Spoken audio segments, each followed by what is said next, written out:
Hello everyone! Another day, another parcel. Nagluto na sa di ay ko og bagoong nahipon from scratch. Mao gyud ni ang tudlo ni coach sa kuha. Inigpalit nimo sa alamang, dili na nimo hugasan. Asinan diretso, kumot-kumuton until nga mag-well combine ang asin ug alamang. Mao gyud ni teknik ani niya. Di gyud nimo siya hugasan. Kay dili sad siya mahimong bagoong basta hugasan nimo, murag dili siya ma-ferment og ayo. Unya og nahuman na kag kumot, nadugmok na siyang ayo, imo na siyang isud og garapon. Imo na siyang i-ferment under the sun or ibuwad init. Mo pink na siyang iya later. Wanna know why nganong ganahan jud ko magluto ani from scratch? Why? Why nangutana? But happy to share. Di man gyud ko ganahan anang ready-made na nga naa sa merkado nga color pink. Unya inig ihi nimo color pink sa imong ihi. That's a no for me. Going back, ganahan man gyud ko maglisod-lisod sa akong self. Kay ganahan man sad ko ginamos, unya ganahan ko nga ako say maghimo para sure jud nga dili butiki. Ay, sorry. Actually, nakapost na ko before, giunsa na ko pagbuhat ako ang ginamos. Maybe mag-film ko about it again soon. And tama nang chika girl, daga na kay kagichika. Look at that, oh, pink na siya. 2 days na siyang gibuwad sa init, so fermented na kaay na siya. And then, naanata sa stage nga need na nato siya pabukalan og vinegar para mawala ang unwanted smell. Kay once mag-ferment ka og bagoong nahipon girl, manimaho na siyang bisong, white char. Pero in fairness aning alamang among napalit no, humot kay siya. So fresh gyud to among napalit.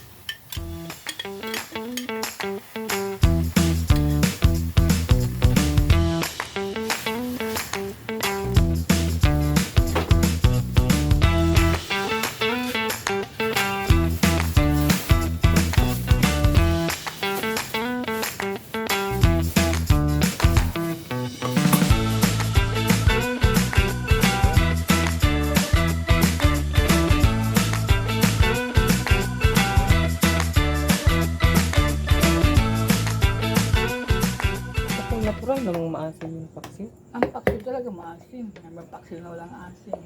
Sino namin Tinula na yun. Sino minintag? What I like about cooking is that it teaches you the value of time management. So while gipabukalan nimong vinegar ang imong alamang, you need to do your aromatic sides. So that's the time na slice na nimo ang bawang, sibuyas, sili at iba pa.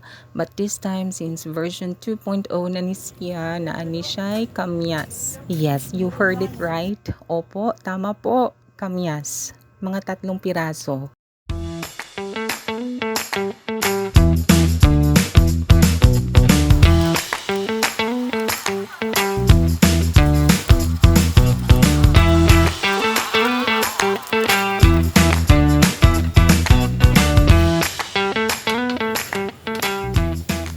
In a separate pan, mag-start na ta og adobo sa tuang pork belly fats. Yes, taba ng baboy.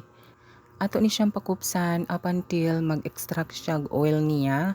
Because girl, that's the goal. Need nato yang oil kay mao man gyud pinakalami. Music, maestro.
Pagpawa, naglalakad ka lang.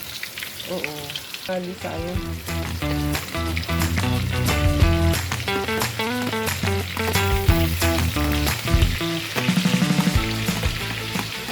A few moments later.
So ikaw na bahalag adjust girl, kung ganahan ka magbutang MSG, go for it.